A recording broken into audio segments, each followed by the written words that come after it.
Bapak, Ibu, dan saudara-saudara, bagaimana kabarnya hari ini? Kita sudah melewati hampir 2 minggu memasuki bulan November.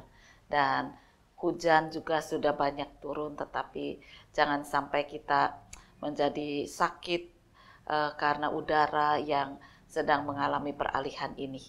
Biarlah iman yang sehat akan menopang tubuh kita juga. Sebab dikatakan hati yang gembira itu adalah salah satu obat untuk menguatkan kita menikmati kehidupan. Mari kita melanjutkan kehidupan dengan orang-orang yang ada di sekitar kita dalam ketulusan dan kasih. Firman Tuhan hari ini dari Efesus pasal 5 ayat 1-5. Efesus pasal 5 ayat 1-5. Mari kita akan berdoa. Tuhan Yesus, kami mau bersyukur kami masih boleh menikmati hari-hari kehidupan. Ajarkan pada kami untuk kami menjalani kehidupan dengan penuh sukacita di dalam Engkau. Dan kami juga belajar untuk senantiasa hidup di dalam kesederhanaan seperti yang Engkau inginkan. Tidak menjadi orang yang serakah, tetapi menjadi orang yang berbagi kehidupan sambil menikmati setiap karya Tuhan. Oleh karena itu berfirmanlah pada kami, supaya melalui firman Tuhan ini, hati kami diubahkan menjadi lebih penuh cinta kasih kepada Tuhan dan sesama. Kiranya Tuhan berfirman kepada kami. Inilah doa kami dalam nama Tuhan Yesus Kristus. Amin. Sebab itu, jadilah penurut-penurut Allah, seperti anak-anak yang kekasih, dan hiduplah di dalam kasih, sebagaimana Kristus Yesus juga telah mengasihi kamu, dan telah menyerahkan dirinya untuk kita, sebagai persembahan, dan korban yang harum bagi Allah. Tetapi percabulan dan rupa-rupa kecemaran, atau keserakahan, disebut saja pun jangan di antara kamu, sebagaimana sepatutnya bagi orang-orang kudus. Demikian juga perkataan yang kotor, yang kosong atau yang sembrono, karena hal-hal ini tidak pantas. Tetapi sebaliknya, ucapkanlah syukur. Karena ingatlah ini baik-baik, tidak ada orang sundal, orang cemar atau orang serakah. Artinya, penyembah berhala yang mendapat bagian di dalam kerajaan Kristus dan Allah. Bapak, Ibu, dan saudara-saudara, beberapa waktu yang lalu kita melihat acara Pekan Olahraga Nasional yang diselenggarakan di Papua. Kita bisa melihat gedung-gedung megah sudah mulai berdiri di Papua. Tetapi di sisi lain kita juga masih melihat banyak saudara-saudara kita di Papua itu hidup dalam garis kemiskinan, bahkan di bawah garis kemiskinan. Mereka masih sangat-sangat sederhana. Rumah saja masih rumah-rumah zaman kuno. Apakah mereka memang orang-orang yang memegang adat dengan sangat kuat atau mereka miskin? Dan kalau mau dikatakan mereka lebih ke arah miskinnya. Kalau rumah sehat tentu mereka mau, tapi mereka tidak memiliki cukup dana.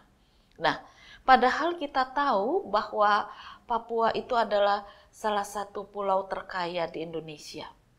Bahkan mungkin di sebagian besar negara di dunia ini. Papua sangat kaya dengan emas yang Tuhan limpahkan sedemikian rupa.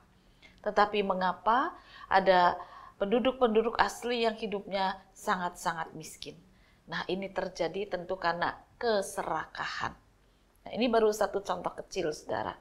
Artinya keserakahan itu menjadikan ada orang yang tidak peduli dengan sesamanya.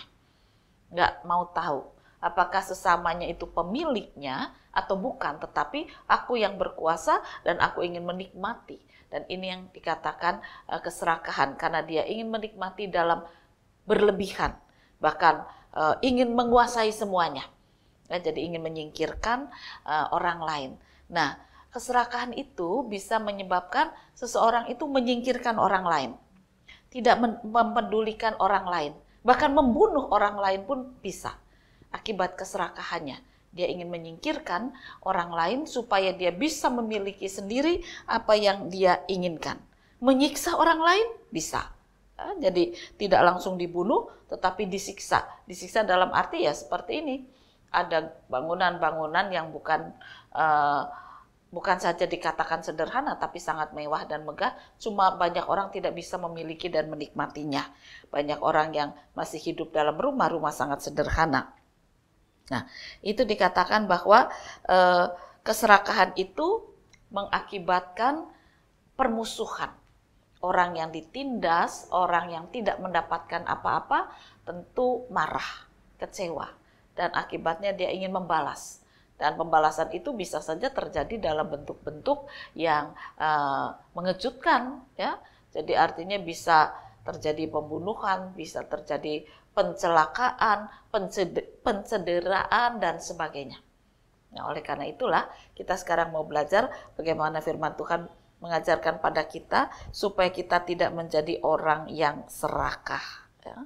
Sebab itu jadilah penurut-penurut Allah seperti anak-anak yang kekasih dan hiduplah di dalam kasih sebagaimana Kristus Yesus juga telah mengasihi kamu dan telah menyerahkan dirinya untuk kita sebagai persembahan dan korban yang harum bagi Allah. Jadi dipercontohkan, diteladankan oleh Allah di dalam Yesus bahwa inilah kasih yang tidak serakah, ya. Kasih yang berbagi, kasih justru memperhatikan, kasih justru menyelamatkan, kasih justru mengangkat seseorang dari ketidakmampuan, kasih justru berbagi sukacita dan sebagainya. Ya. Tetapi percabulan dan rupa-rupa kecemaran atau keserakahan disebut saja pun jangan di antara kamu, sebagaimana sepatutnya bagi orang-orang kudus. Nah itu tadi ya dikatakan serakah itu jangan disebut aja jangan, apalagi dipraktekkan. Ya memang tadi masih ada percabulan, kecemaran dan sebagainya. Tapi mari kita soroti salah satunya adalah keserakahan. Mungkin kita bisa berdalih, oh aku nggak berbuat cabul, aku tidak berzina, aku tidak berselingkuh, keluargaku baik. Tapi bisa jadi kita menjadi orang yang serakah. Ya. Bapak Ibu dan saudara-saudara, contoh praktis lain ada seorang muda, jadi pemuda ya. Ada pemuda yang dia bekerja dengan rajin, akhirnya dia bisa memiliki satu perusahaan kecil. Gitu. Kemudian dia menganggap dirinya sudah cukup kuat secara ekonomi, lalu dia mulai cari pasangan hidup. Ya. Dia kenalan dengan gadis-gadis dan sebagainya. Ada seorang gadis yang penampilannya sederhana, pribadinya baik, wajahnya cantik. Akhirnya pemuda tadi jatuh cinta pada gadis ini. Dan gadis itu juga suka dengan pemuda yang mulai nanjak ini ya. Katakan, saya punya harapan dengan pemuda ini kalau saya menikah dengan dia. Sebab pemuda ini adalah orang yang bekerja dengan baik, pekerja keras, dan orang yang setia. Setelah menikah, saudara-saudara, ternyata terjadi perubahan. Pasangan muda ini tidak lagi hidup dalam kesederhanaan. Karena mereka mulai menikmati apa yang disodorkan dunia. Diawali ketika mereka bisa berbulan madu, jalan-jalan keluar pulau. Pulang, wah seneng ya ternyata ya, keluar pulau itu bisa lihat ini, bisa lihat itu, kita bisa tahu pulau lain dan sebagainya. Lalu mereka lanjutkan lagi ya dengan jalan-jalan ke pulau lain lagi. Akhirnya sampai ke luar negeri. Ketika mereka sudah punya anak, mereka bawa anak-anak itu juga ke luar negeri dan sebagainya. Tapi makin lama kan kebutuhan makin banyak. Nah, itu menjadikan mereka mulai serakah. Artinya apa? Artinya mereka menggenjot karyawan untuk kerja keras tetapi tidak berbagi cinta kasih. Yang tidak memenuhi target pecat, yang tidak memenuhi target pecat. Ya. Lalu ketika ditanya pada karyawan, kenapa kamu dipecat? Nggak kuat.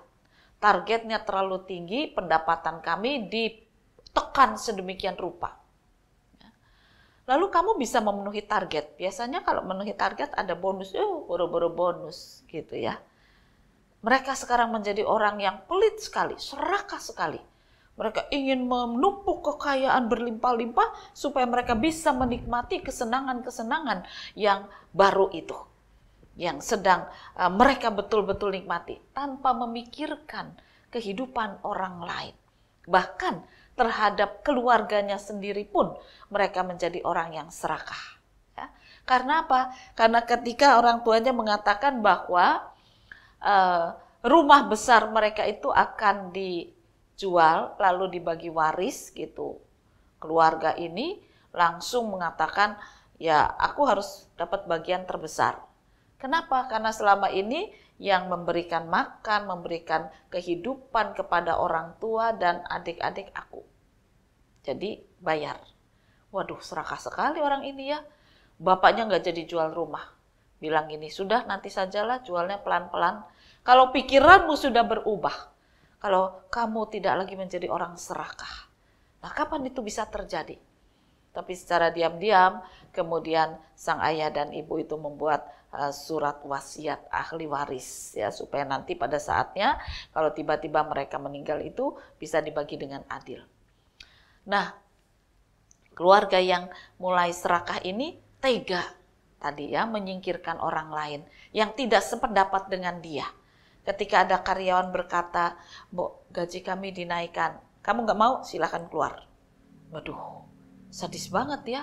Padahal kebutuhan kan semakin meningkat, kekayaan mereka semakin berlimpah, tuntutan kerja semakin tinggi, maka seharusnya kan ada imbalan juga. Tapi karena keserakahan, mereka bisa menyingkirkan. Karena keserakahan, mereka bisa untuk memusuhi satu dengan yang lain. Dah pokoknya yang tidak sepakat, tidak sepaham, singkirkan. Dan inilah yang terjadi. Bahwa keluarga ini akhirnya hidup di dalam kejahatan, keserakahan. Bapak, Ibu, dan saudara-saudara, kalau kita belajar dari firman ini, marilah kita juga melihat diri kita. Jangan-jangan kita juga sudah menjadi orang serakah. Jangan-jangan kita sudah mulai belajar menjadi serakah. Karena memang dunia itu sangat menyodorkan banyak hal yang menarik secara mata jasmani. Nah, oleh karena itu, hiduplah bukan secara mata jasmani saja, tetapi hiduplah juga dengan mata rohani, mata iman, pikiran dalam Kristus, kasih dalam Kristus, maka kita tidak akan terjebak dalam keserakahan. Sebab kalau kita tidak hidup di dalam cinta kasih Tuhan Yesus seperti yang dikatakan ayatnya yang ke-1 tadi, sebab itu jadilah penurut-penurut Allah seperti anak-anak yang kekasih, dan ayat 2 mengatakan hiduplah dalam kasih sebagaimana sudah diteladankan Kristus Yesus, dan itu adalah wujud dari kasih Allah Bapa. Kita tidak boleh menjadi orang yang serakah, supaya kita tidak menyingkirkan orang lain, supaya kita tidak menyakiti orang lain, supaya kita tidak membunuh orang lain, supaya kita tidak menyiksa orang lain. Sebab ketika unsur serakah itu ada, apa yang tadi saya sebutkan, pasti kita praktekkan. Nah, tidak mungkin orang serakah itu akan mengasihi sesama, itu tidak ada. Nah, tidak mungkin orang serakah itu tidak menyingkirkan sesama, itu tidak ada. Tidak mungkin orang serakah itu tidak akan berbuat jahat, itu tidak ada. Pasti orang serakah, namanya saja disebut orang serakah, pengertiannya saja sudah negatif, sudah kurang baik. Ya. Jadi janganlah kita menjadi orang yang serakah. Tapi biarlah kita belajar meneladani sikap Yesus Kristus yang berbagi kehidupan dengan penuh cinta kasih. Dan oleh karena itu kita akan dikatakan sebagai orang-orang yang hidup di dalam kebenaran. Kiranya firman Tuhan ini akan menolong kita. Walaupun mungkin ekonomi kita belum pulih, tapi janganlah kita menjadi orang serakah. Ada banyak korbannya. Jangan sampai kita menjadi korban masuk dalam kerajaan neraka karena keserakahan kita. Selamat menjadi orang yang hidup dalam kebenaran kasih. Tuhan memberkati firman-Nya. Amin. Mari kembali kita akan berdoa. Tuhan Yesus, limpahkan kasih-Mu dan buka mata iman kami, supaya kami boleh hidup dengan mata iman yang terbuka, mata cahaya surgawi, mata pengharapan, dan kami tidak terjatuh dalam dosa keserakahan. Ajarkan pada kami untuk menilai berkat yang Tuhan berikan dengan sungguh mengucap syukur. Kami menghargai setiap berkat yang Kau limpahkan, dan kami ingin berbagi kehidupan dengan sesama kami, karena kemurahan kasih-Mu melimpah pada kami. Kiranya Tuhan senantiasa menjaga iman kami, pikiran kami, hati kami, perbuatan kami, supaya kami tidak terjebak dalam keserakahan. Inilah doa kerinduan kami dalam nama Tuhan Yesus Kristus. Amin. Ikut Yesus mencontoh kasih-Nya, menghibur orang susah, menolong yang lemah, tetapi sungguh sayang ternyata ku cemar. Ya Tuhan, beriku hati yang suci dan benar.